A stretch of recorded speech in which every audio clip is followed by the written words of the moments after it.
Hey everyone, big news today in the world of trade and tariffs. President Trump has thrown a curveball by announcing a 90-day freeze on new tariffs for dozens of countries. Now this comes after some serious market turmoil, the worst we've seen since the early days of the COVID-19 pandemic. But don't get too relaxed just yet. A 10% blanket duty on almost all U.S. imports is still in place, along with those hefty duties on autos, steel, and aluminum. And sorry, Canada and Mexico, no tariff pause for you guys thanks to those fentanyl-related tariffs tied to USMCA compliance.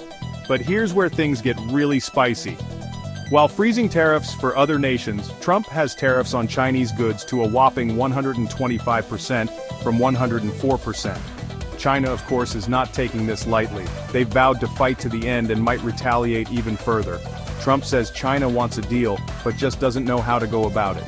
The U.S. plans to prioritize negotiations with other countries before dealing with China.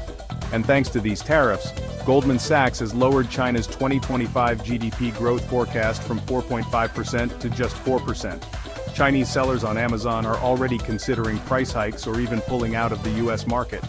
Now, the markets had an interesting reaction to all this. Global stock markets rallied after the tariff pause announcement. The S&P 500 closed 9.5% higher, and Japan's Nikkei surged 9%. But, and it's a big but, U.S. stock futures and oil prices fell, suggesting that this rally might be short-lived. Just before the pause, S&P 500 companies saw nearly $6 trillion vanish in market value over just 4 days, a record decline. Treasury Secretary Scott Bessent chimed in, claiming that this 90-day freeze was all part of the plan. He suggested Trump use tariffs to gain negotiating leverage and basically goaded China into a bad position. Bessent will lead the upcoming country-by-country negotiations, covering everything from foreign aid to military cooperation and other economic matters. International reactions are rolling in too. Australia turned down China's offer to collaborate against U.S. tariffs. Meanwhile, China is holding talks with the EU and Malaysia to strengthen trade ties. Spain's prime minister even sees this as an opening for potential negotiations with the U.S. So, what does this all mean?